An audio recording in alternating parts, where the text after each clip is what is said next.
Shalom. First and foremost, I want to give all honor, glory, and praises to Yahweh, Ba'ashem, Yahweh Shai, Ba'ashem, Rakar Double honors to the apostles and elders of Great Millstone. Peace, blessings, and salutations to the hopefully elect. All right, and I just had this thought when I was listening to Apostle Tahar's video where it said your sisters will go down with Esau's ship, and it's basically talking about and he had the picture up of those women, those Judite women, nigger women, so to speak, which they appeared to be from the tribe of Judah or Levi or Benjamin, and they were in the military army or something of that nature, and maybe even the Navy. And like Apostle said, they're going down with Esau's ship. And I was thinking about this scripture that I had heard when I was listening to the second book of Kings the other day. They talked about Jezebel, right? And let's see here.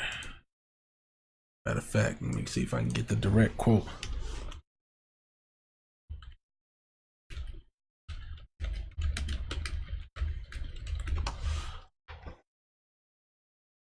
Yeah, 2 Kings 9. Yeah. Okay. So I was listening to this, and basically, I thought about another scripture when I heard this particular scripture. So I'm gonna just read the account, and basically what I'm going into is how a lot of you women, particularly you rebellious nigger women, you rebellious women of the tribes of Israel, man, you so-called blacks, Latinos, Native Americans, West Indians, Haitians, Jamaicans, these different, like I said, in the different Latin tribes, the different Native American and Latin tribes, you women who are the enemy of the prophets, the enemy of truth, the enemy of Yahweh Ba'ashem, Yahweh Shai, and righteousness, the enemy of truth and righteousness.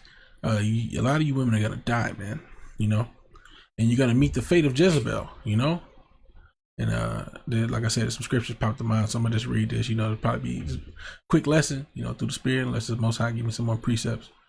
2 Kings 9. I'm gonna start at 30. And when Jehu was come to Jezebel heard of it, and she painted her face and tired her head, and looked out at a window. And as Jehu entered in at the gate, she said, "Had Zimri peace, who slew his master?" And he lifted up his face to the window and said, "Who is on my side? Who?" And there looked out to him 2 or 3 eunuchs. And he said, "Throw her down." So they threw her down. Yeah, man, the eunuchs that were in the house was like, "We ain't rocking with Jezebel." And they threw her ass out the damn window, man. And some of her blood was sprinkled on the wall and on the horses, and he trod her underfoot. He ran her over with the horse, man. And when he was come in, he did eat and drink, and said, "Go see now this cursed woman and bury her, for she is a king's daughter." And they went to bury her, but they found no more of her than the skull and the feet and the palms of her hands. The dogs ate her up, man. Verse 36, wherefore they came again and told him, and he said, "This is the word of Yahweh, which he spake by his servant Elijah the Tishbite, saying, In the portion of Jezreel shall dogs eat the flesh of Jezebel, and the carcass of Jezebel shall be as dung upon the face of the field in the portion of Jezreel, so that they shall not say, This is Jezebel." And one scripture, let's see here.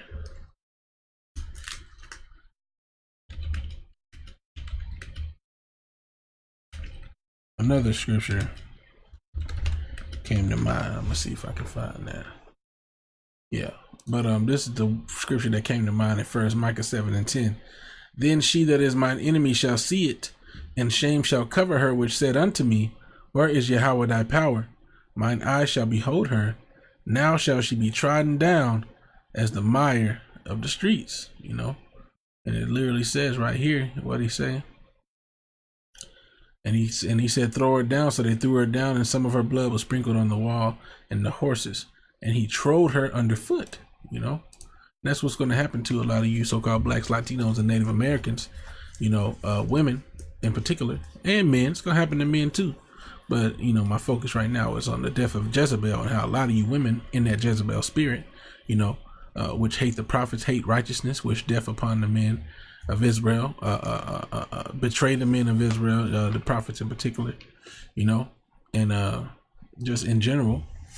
You're gonna be trodden down in the streets, man. You're gonna trodden down like the muck and the mire, you know.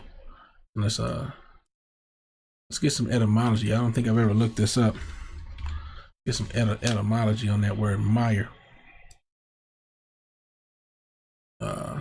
Deep mud, a bog, a marsh, or swampland from the Scandinavian source. Mire, bog, swamp, me something, bog, marsh, sea moss. In figurative sense, to involve in difficulties. Literal sense, to plunge or fix in mire, sink or stall in mud, to cover in mud or filth, you know. Mired, miring, moss, quagmire, you know. But when I think of mire, you know, I think of like muck, you know. There's a saying, you know, muck and mire.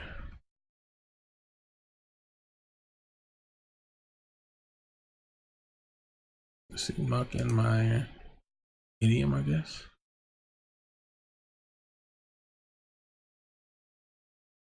Let's go to this real quick.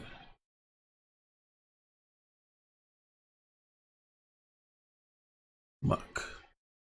So mire is a mushy ground like quicksand. So if you feel yourself trapped in a sticky situation, yeah, mire. See, mushy. You know, you're gonna get trampled down to mush. You know, feel yourself trapped in a sticky situation. But the scriptures, you know, this scripture that I got that's gonna go with it. You know, let's read some more of these.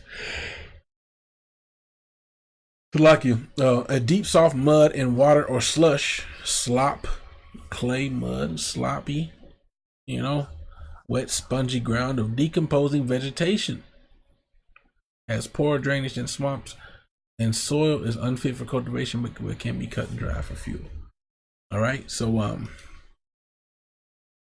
look at this: soft, moist farmyard manure, soft, moist farmyard from manure. Now this is muck, you know, but look at it. See, mire and mud. These like kind of go together. Slimy dirt or filth. You know, rubbish, nonsense. Dark or highly organic soil, mire or mud, something that resembles muck, gunk. You know. So let me get the scripture. 2 Ezra 15 and 35. They shall smite one upon another, and they shall smite down a great multitude of stars upon the earth, even their own star, and blood shall be from the sword unto belly, and dung of men unto the camel's hoof. You know? So it said it's going to be dung of men unto the camel's hoof. Basically, it's going to be so many people dead on the streets, you know, that, you know, that's going to be it.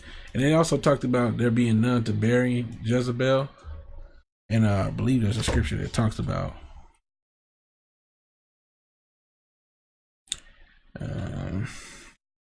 let's see.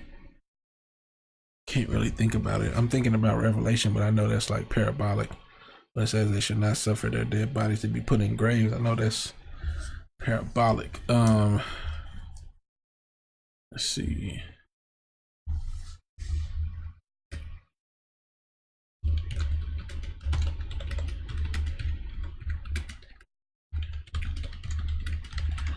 I think this may be, yeah, this might be what I'm looking for. Jeremiah 14.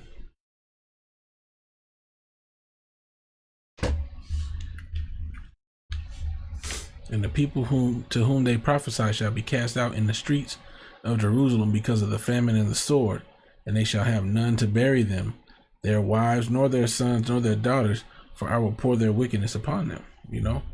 So this is gonna not only happen to you women that are gonna die with like the portion of Jezebel, you know, where you're gonna be trampled down in the streets and there'll be none to bury you, you know, but it'll happen to men and children, you know, as well, that are considered to be wicked by the Most High Power Yahweh, you know. So, I just want to do that quick lesson. I had that little thought on my mind. I pray this was edifying. I want to give all honor, glory, and praise to Yahweh, Ba'ashem, Yahweh Shai, Ba'ashem, Rakar Kadash. Double honors to the apostles and elders, a great millstone. Peace, blessings, and salutation to the hopefully elect. With that, I'm going to say shalom.